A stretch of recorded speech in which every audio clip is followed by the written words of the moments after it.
Build your better breakfast at Subway with the tasty 250 combo, a 16-ounce cup of freshly brewed Seattle's best coffee, and any delicious egg muffin melt. And don't hit the snooze on this deal. Right now, come in before 11 a.m. for a $5 foot-long breakfast sub. Subway, eat fresh. The BS Report is a free-flowing conversation that occasionally touches on mature subjects. First of all, this is the BS Report with Bill Simmons. It might be cool, I don't know. And if it's not, I don't care. The BS Report with Bill Simmons. Bill Simmons works for ESPN. He's also named the Sports Guy, and he writes a comical sports column. He must be a popular dude. The BS Report. It's got a real dirty sound, like a rusty steak knife cutting through a well-aged steak. Now. Here's Bill Simmons. Welcome to the BS Report. Taping this on a Monday. It's going to run on Tuesday. We haven't had this guy on in a while. He's one of our favorite guests. It is the year of Lombardi still, 2010. Only a couple weeks left. And now, he's on the Subway Fresh Take Hotline from NFL.com and NFL Network. Our friend, Mike Lombardi. What's happening? Bizarre. I thought we were going to segue right into Andy Reid and Mike McCarthy's game management, but I guess we can save that for later, huh? Let's do it. Because you told me, because I wasn't at the bar yesterday. We only had 3 TVs to work with because the Time Warner cable kicked out. And we took Philly and the Giants off one of the 3 TVs because it was a 3-touchdown game. What happened? Well, everybody wants to blame the poor punter, and certainly, that's a mistake. But that was just one play, and they call it the Meadowlands, the miracle at the Meadowlands. But the miracle at the Meadowlands was one play. This was a combination of a bunch of combustible plays that really started at the 8-minute mark in the fourth quarter when, after Kevin Ball scores a touchdown, now the Giants have to say to themselves, look, no big plays, play zone, keep the ball in front of us. The clock's more of our opponent than Michael Vick. And the first thing they do is in 2 plays, Brett Selleck goes for 70 yards, and all of a sudden that 21-point lead that you just built is now down to 14, and you could see everybody at the Giants getting colder. Then they get the onside kick. Right. And then all of a sudden that 14-point lead's now down to 7, and the Giants' offense comes strolling out, and they do get 1 first down. Typically when you have a lead like that, 4 first downs win the game. It's over. Oftentimes in the fourth quarter, I'm always trying to calculate how many first downs you need to put the game away. In fact, when I'm with my boys, I'll always say to them, okay, how many first downs do we need to win the game? Yeah. And then, you've got to calculate it. And so the Giants, if they just would have gotten 4 first downs in the fourth quarter, win the game easily. And then they come out and they get 1 first down. Andy, of course, uses his timeouts. And then they punt it back. Actually, he did use them correctly as best nice. he could. Good job, the Giants did him a favor. The Giants threw 2 incomplete passes after he did. Yeah. So that helped. And then they went on, and then they go 88 yards.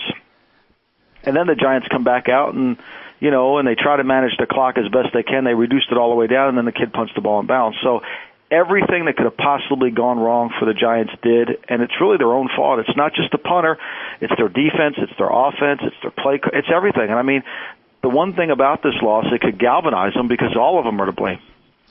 Well, I wanted to bring this up, even though by the time people hear this, the events will be a little dated, is because I felt like the Giants, other than the Falcons, were a really good bet to maybe make the Super Bowl.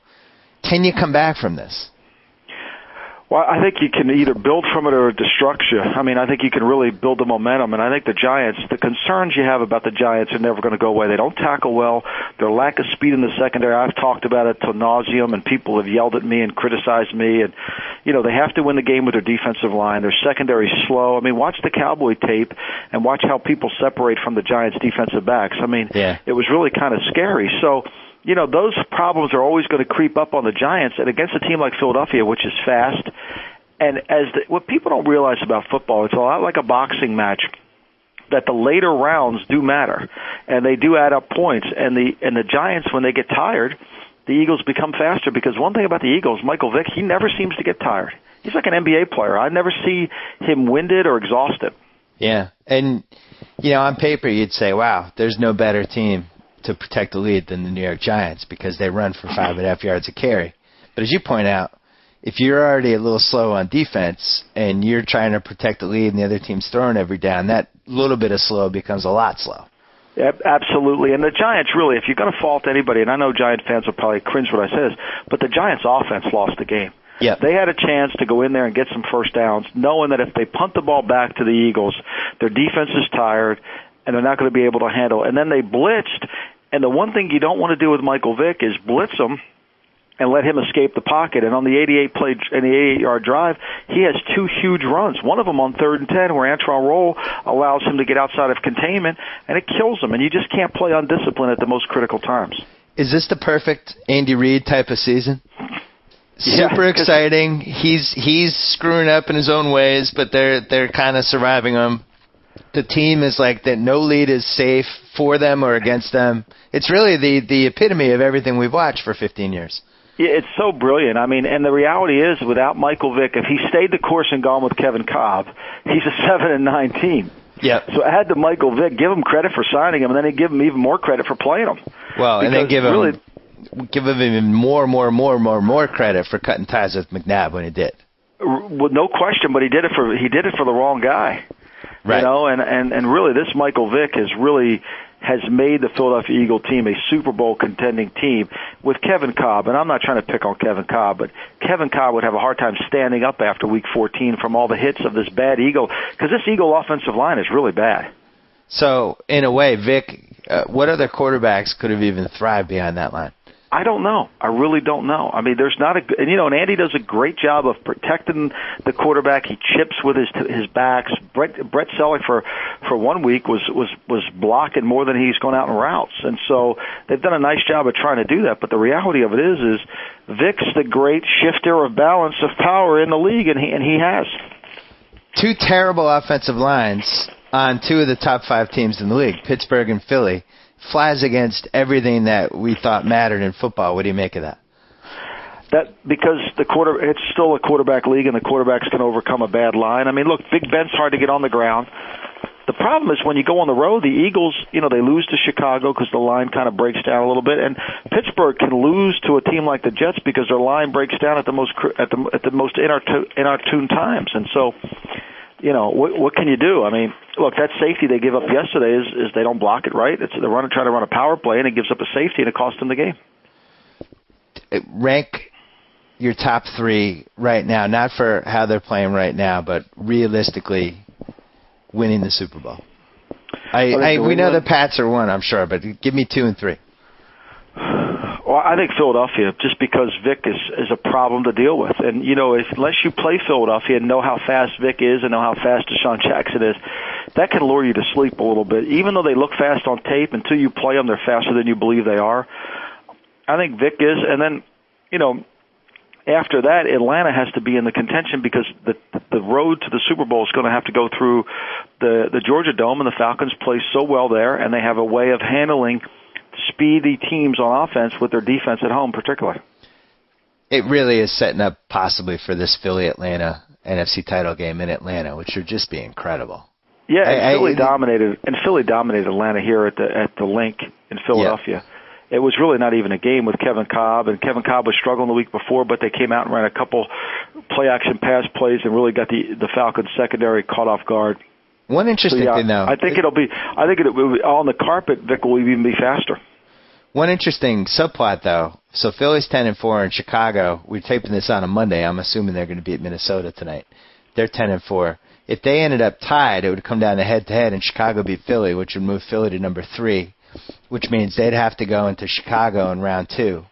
And also they'd have to play in round 1, but they'd have to now go back to Chicago in round 2. And I watched that game. I thought Chicago was a bad matchup for them. Yeah, Chicago's defensive front, and that's how you have to beat Philadelphia. Your defensive line has to beat Philadelphia. You're not going to cover long enough. You have to be able to pressure him and keep him in the pocket and make him play, and I don't want to sound cliché, but make him play in an umbrella form so that he can't really get out and make those loose plays he does with his feet. Because he builds strength as the game goes on, and as you get tired and you lose your discipline, that's when he can win the game for you. We saw last year with Philly, because obviously it's a much different team than last year, but in a lot of ways it's not, because they still have Andy Reid.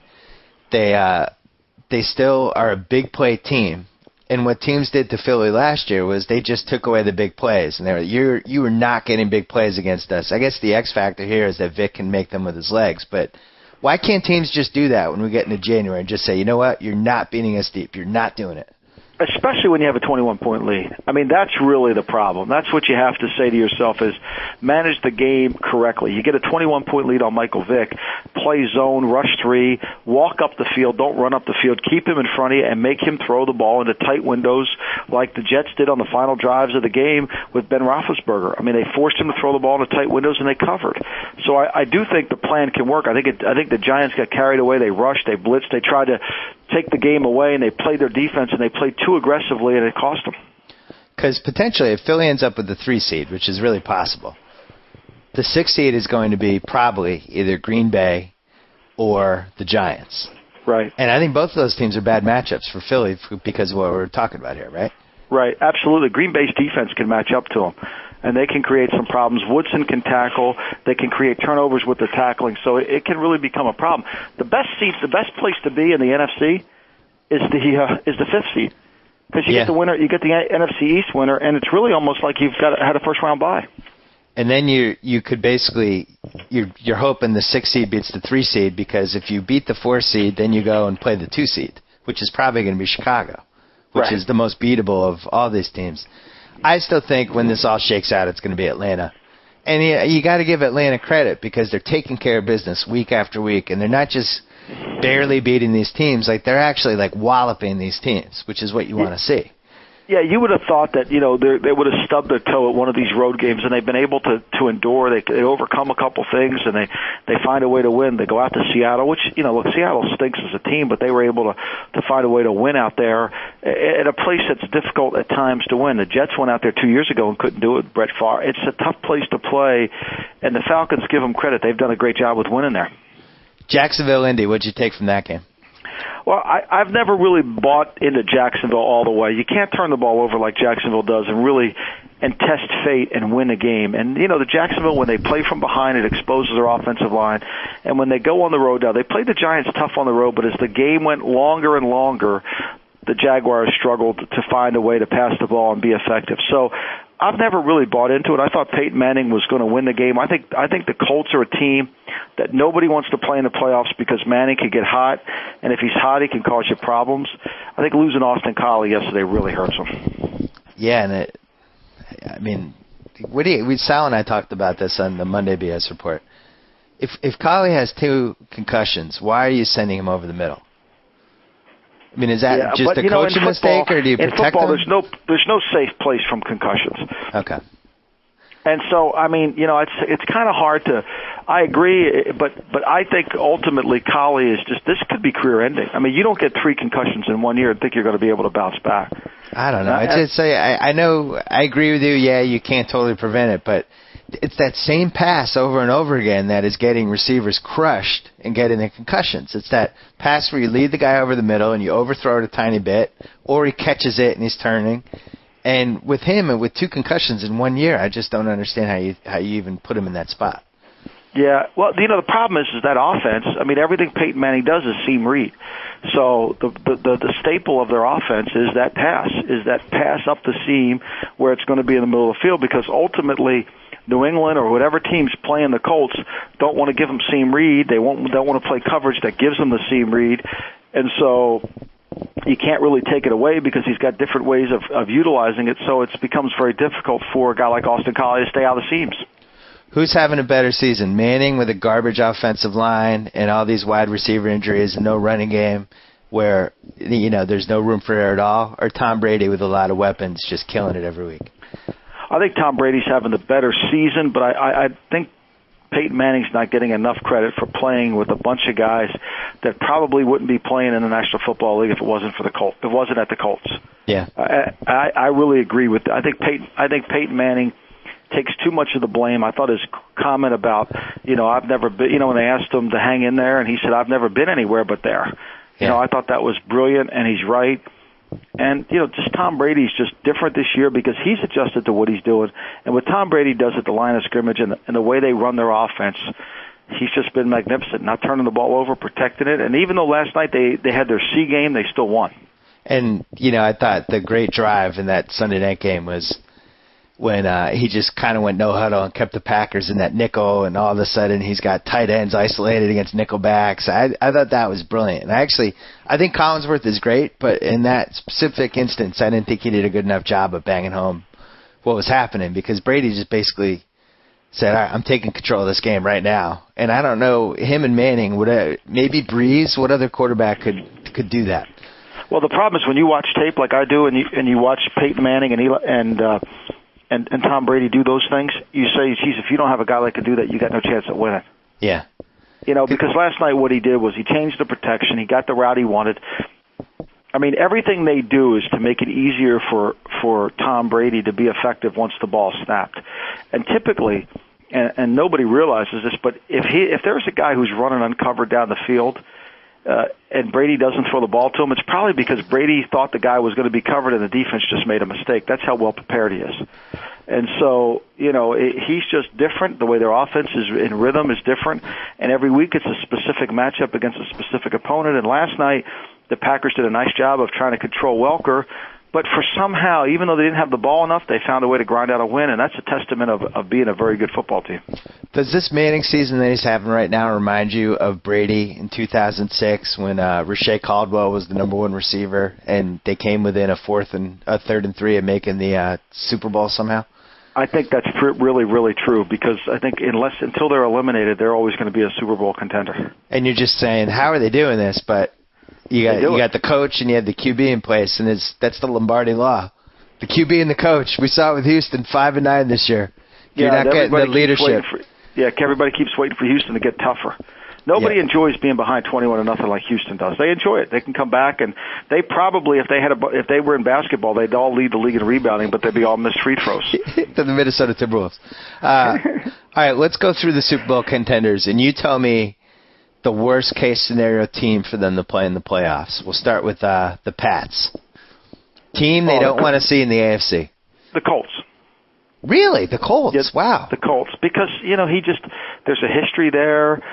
Even though they beat them, even though they had a 17-point lead with, 12 minutes to go in the game, it wasn't safe. And I think the Colts are always going to be, because they can score with them. Teams that can score with the Patriots are a problem. The Packers even with Matt Flynn, the Packers can score. Those receivers of the Packers are tough yards after the catch. Look how many missed tackles the Patriots had last night.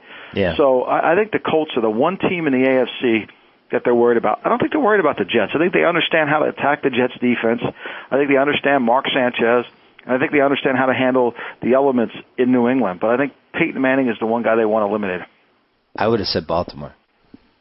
Baltimore's offense is really struggling. I think what Ray Rice did is remarkable. It really proves that New Orleans' defense is not very good.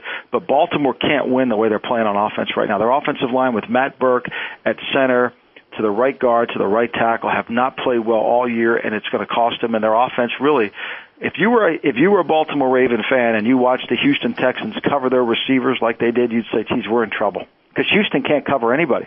Yeah. Well, Baltimore worries me just because they went into Foxborough last year and they won. They got that physical running game that I think could give the Pats trouble. And I also thought they should have, they got really conservative.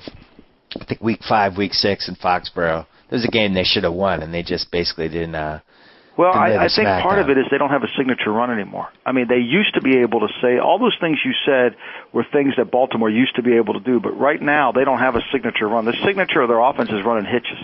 They have no explosive players on offense, and Ray Rice yesterday gives you a little bit of hope that maybe they're going to turn it around.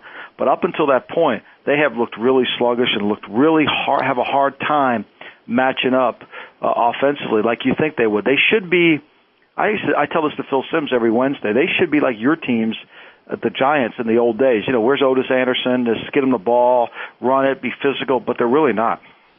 So you're thinking the team that hangs with the Pats pre-Super Bowl is a team that outscores them. And obviously you have to outscore to win, but I'm talking you need 31 to 38 points to beat them, in your opinion? Even if you fall behind, you still know you're in the game. Okay. And only one team can do that. That's the Colts. Jets just don't score enough to win, in your opinion? I don't think they do. They have a hard time. They don't want to score enough. And the Jets can't really run the football like they did last year. And, look, let's face it, last night they won because their offense played a great game. Brian Schottenheimer called a good game. And the reality of it is the Jets' defense isn't anywhere near where they thought it was going to be this year. It's not a shutdown defense. It can't dominate the game. In retrospect, maybe a little too much yapping from them. You know, people figure, in the NFL, if you don't change what you're doing, it's like Cam Cameron running unbalanced. I mean, who cares? Everybody's seen him do it. And he's only doing it for show. I did love the Steve DeBerg Memorial naked bootleg with Sanchez. It was one of my favorites. Which was a great call. And remember, there was an offensive lineman in front of him, which made it even a better call because it was a run-pass option. Can Pittsburgh block well enough to make the Super Bowl? Now, I think Pittsburgh's defense isn't as good as it's been in the past. Troy Polamalu needs to be back and healthy. It's interesting. He finished the game against the Bengals and couldn't play the next week. That tells you there's something wrong there. Yeah. And then, I just think the offensive line, especially when it goes on the road, has a hard time. Kansas City, San Diego, you buying either of these teams? I think San Diego's could be a dangerous team because they can at least do two things well. Now, their special teams could also lose the game for them, so you have to worry about that. I don't think Kansas City's Kansas City's not a problem unless you go in there and it's cold and you can't execute. But if you understand how to attack Kansas City, you can score some points. They can't match New England on points scored. So Kansas City has a one-game lead with and they've 2 got weeks left to Tennessee go. and Oakland left. And they're home for Tennessee, and they're home for Oakland. Right. So, astoundingly, San Diego might not make it. I agree with you. San Diego, I think, is unquestionably one of the best 6 teams in this conference. San Diego should go represent the NFC West this year. That would be interesting if Goodell just said, I got a lot of power right now. Let's just do this. San Diego, you're going over. You're going over there. And this whole concept that we're just going to reseed the thing is the most ridiculous thing I've ever heard in my entire football life. What's the sense of playing in your division if you're going to reseed? Well, I do. Don't you agree though? You should win 8 games to make the playoffs. Well, I agree conceptually, but if there's so many bad teams, what can you do? I mean, look, the 49ers, if they had a different head coach, would have won 8 games. Right. It's their own fault. I mean, let's be honest. I mean, they fired the offense coordinator, and their offense has gotten worse. So it sounds like you think the NFC is better than the AFC right now. So Atlanta, who could go into Atlanta and beat them in round 2 or round 3 in Atlanta? Oh, I think there's a couple teams. I think Philadelphia could go in there and beat them. Okay. I think the Giants could go in there and beat them. Really? Why? Hold on. Why do you think the Giants? Well, because the Giants can run the football, they can stop the run, and if they get the lead on Atlanta, and Atlanta has to pass, the Giants' defensive line will rush and create problems for Matt Ryan. What scares you the most about Atlanta? Like if you're an Atlanta fan. If I was an Atlanta fan, it's playing from behind. They need to always set the tempo and play with the lead. Their offensive line is not a great line, and I know people think I'm crazy, but they're not. They have a hard time pass protecting, especially against good defensive fronts. And if they go in there and they have to handle that, if they have to handle a good defensive front like the Giants, I think they'll have trouble.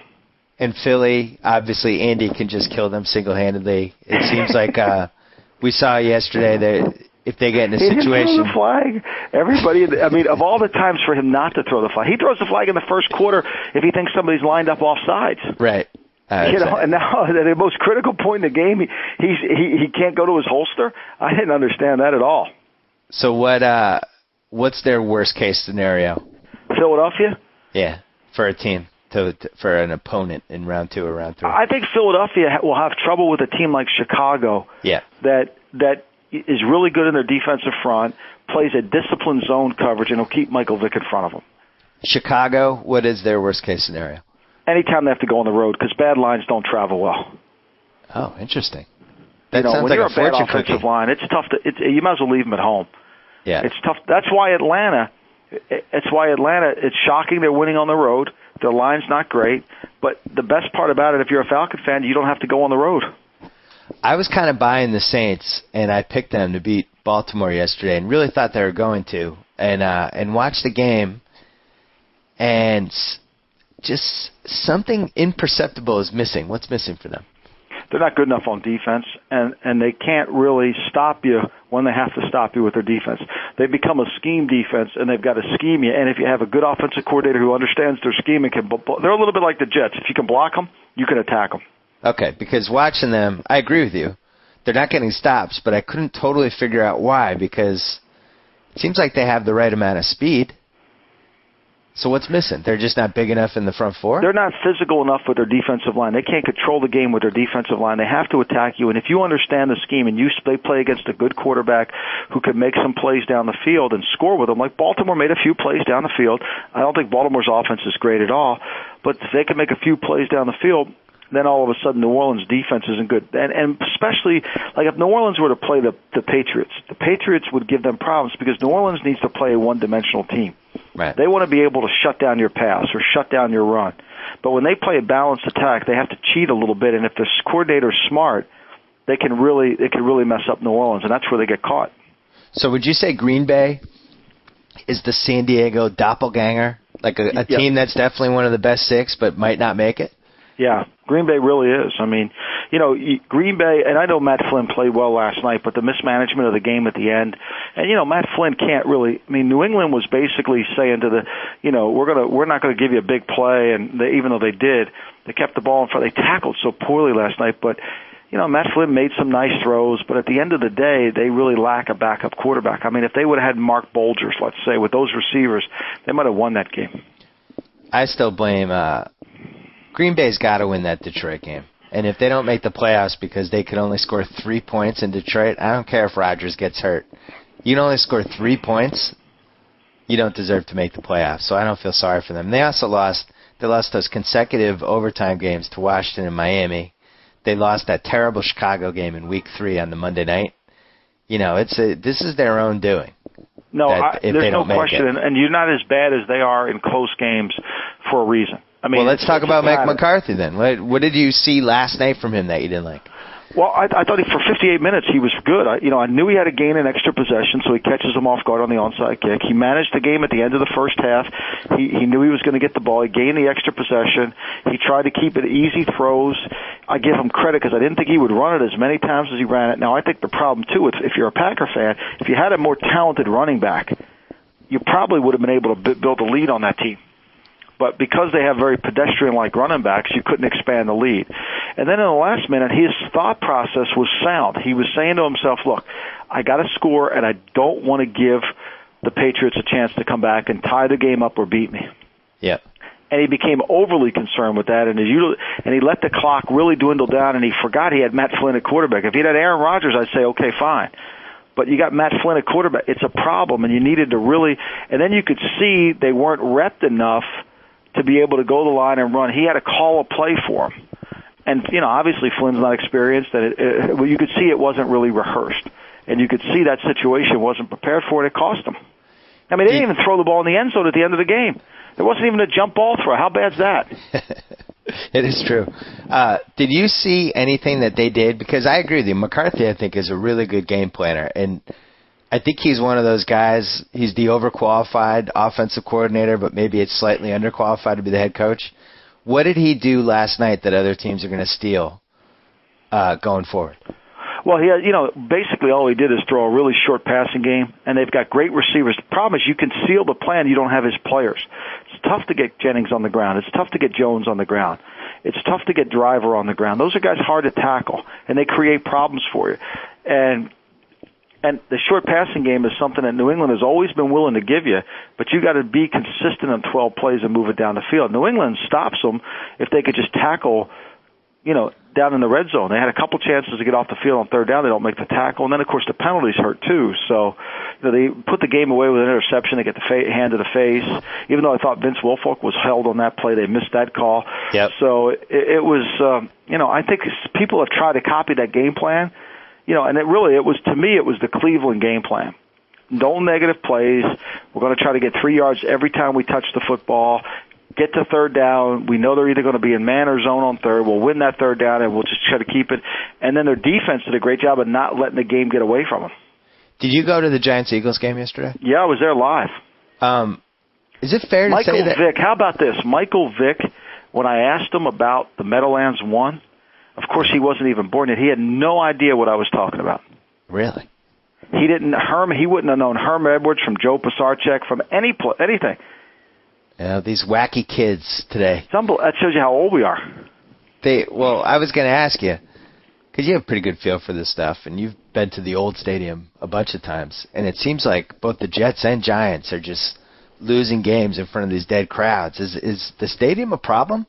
It's really not a loud stadium at all. It's really nothing like, oh, it's deafening. Actually, I've heard Springsteen concerts much louder. Wow. Yeah, because I just don't think in the old stadium they blow the 21-point lead in cold weather. Well, you can't manage the wind in the old stadium. I mean, right. Eli couldn't manage the wind, let alone a road team come in there and manage the wind. The wind was a factor, and the wind in certain sections of the field. You know, the wind in the far corner away from the tunnel, away from where the teams entered, down there in that left corner was different than the wind in the center of the field and different than the wind in the middle and towards the other end of the field. And it was a tough wind to negotiate, and the crowd was much into it. All the corporate people are on the first level not saying anything, and all the real fans are on the third level, and you can't even hear them. Yeah. When I went there, I thought it reminded me of Gillette Stadium a little bit where, I don't know, not the same. And you could go in there and beat them. Even with their backup quarterback, the Packers, to me, didn't seem like they had a hard time handling it. No. But, I was in Dallas 2 Sundays ago, and that's a stadium where I think you do have an advantage. Let's go over 3 Week 16 games quickly, and then we'll let you go. Jets-Bears. I don't see how the Jets lose this game. This is a bad matchup for the Bears because the Bears can't really block all this pressure stuff. And the more pressure stuff, Jay Cutler will turn the ball over. Not that I think the Bears can't play good defense. I mean, the Bears have to try to win the game in the teens, 16-13, but I think the Bears' offense will make a mistake. The Bears don't have anything they can hang their hat on. They don't have a great running game, and the more they throw, the more opportunity is to pass. I think the Jets can go in there. They're good on the road. They kind of have a mutter-type mentality. And I think they can play enough defense against a bad offense, and they usually shut down bad offenses, and I'm not sure the Bears have a great offense. And the other factor is the Jets' kicking game. When you play the Bears, you have to be good in the kicking game. And you can't let them control vertical field position on you. And I think the Jets can do that. The Jets are much more equipped to win those low-scoring games, I think. And the Bears are not a team that can drop 35 points. So. No. And they're not going to be able to handle all the pressure stuff, the overloads. I mean, not that Mike Martz won't know how to block it, but Mike Martz will have a hard time getting it done because they can't block it. The right tackle's a liability, the left guard's a liability. Those are problems. Quickly, the Titans-Chiefs, just because the Chiefs can basically take care of business here. Now, the Titans, Kerry Collins looked pretty good yesterday. Had a little luck. Fisher trying to keep his job. Should we just write off the Titans here, or could they go into Arrowhead and actually win this? I would be shocked if they go in an Arrowhead and beat them. I mean, the Chiefs really with balance, any team that has balance against the Titans' defense is a problem, especially with the way they play their ends. They're so wide that if you can run the football, if Jamal Charles is on this game, which they will be, I think that the Chiefs can control the game. I think it'll be a harder game. But Tennessee at least showed a pulse last week. They really didn't have one, but they would play the Texans. And I just think the Chiefs are too good. Castle will be better after the second week back from the appendectomy, so I think it'll be the Chiefs' game. To beat the Chiefs now, you got to have a corner just to take Bo away. I don't know if the Titans have a corner who can take Bo away. Yeah, I'm trying to think. So in the playoffs, the Chiefs got the 4. And they would play either the Colts or the Ravens. Do either of those teams have the corner that could take? Oh, the 4-5 are better than the 3-4 in the AFC. Oh, not the Colts. I'm sorry, the Ravens or the Jets. So Revis could take away Bo. Oh, yeah. Revis will kill Bo. Okay. In fact, they would put Cromartie on him, and then they would really – the Jets are a bad matchup for the Chiefs. 2 more quickly, and then we're done. Colts-Raiders, which, man, I don't understand how this is in the NBC game. The Raiders – have an ability. They can run the football on the Colts. They get them outside.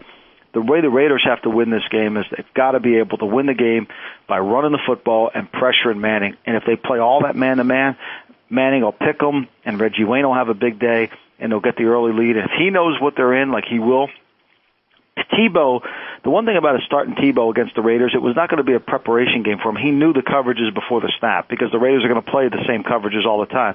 If you do that against Peyton Manning, it becomes difficult to beat him. So like a baseball pitcher who only throws fastballs, eventually they get hit.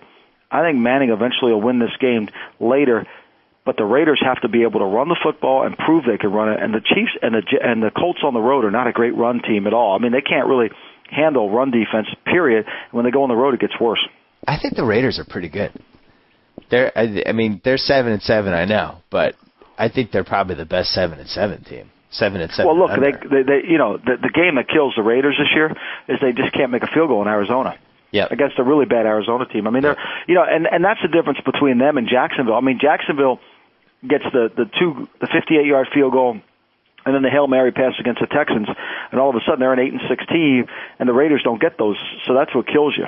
And they also, the Jacksonville game, they should have won too. I think they're up 10 at one point. Last game, Giants at Packers.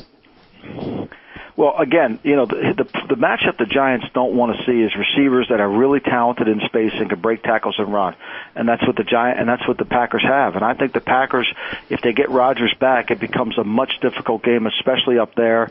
I like the Packers because the Giants can't cover. Their secondary lacks speed to be able to handle a really good passing game. So all of a sudden now, if the Giants lose that 9-6, going into Washington Week 17 with Rex Grossman, who looked a tiny bit rejuvenated yesterday, I got to say. Just a little bit. Just a tease of rejuvenation. But if the Giants lost this week and the next week and did not make the playoffs, Bill Cowher, John Gruden, who goes there? That's the best job in football probably, right? Oh, I would say, you know, John Fox would be high on the list. You know, if higher than Bill Cowher? Oh, Cowher and Fox, I think, would be one, too. I don't think Gruden would be in play. I think it's going to be more somebody who'd been there, who they know is more familiar. Gruden's not the style of the Giants. It's kind of I would think it'd be more Fox, Cowher.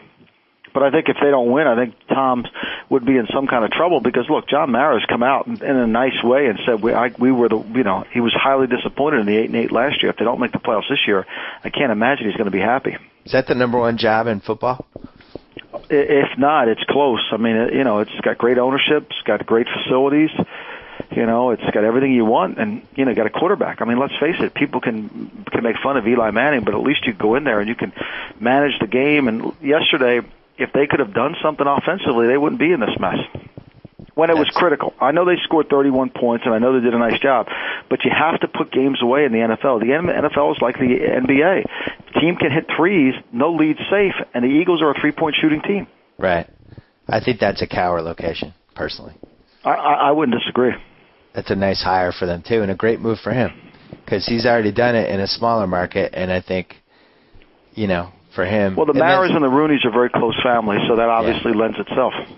Yeah, unless a team moves to L.A. in the next couple of years, and then he's doing the L.A. Jaguars or something.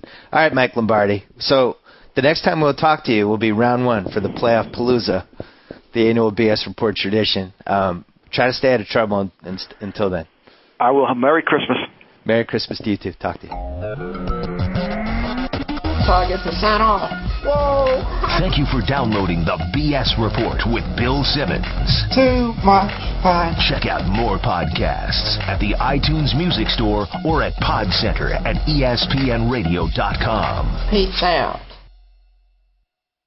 Thanks, Bill. Geez, after all that witty and observant sports analysis, it's getting a little warm in here. Oh, wait, forget it. It's actually these ridiculously warm and tasty Subway melts. The new Chipotle chicken and cheese fresh toasted on flatbread. And the new Chipotle steak and cheese built fresh from the bread up with melted in flavor. Just look at that melty cheese. Just want to roll up my sleeves and dive face first into the Italian BMT. The biggest, meatiest, tastiest. And melted till the cheese bubbles in melt-licious glory. Subway melts. Melted goodness made irresistibly delicious. Subway, eat fresh.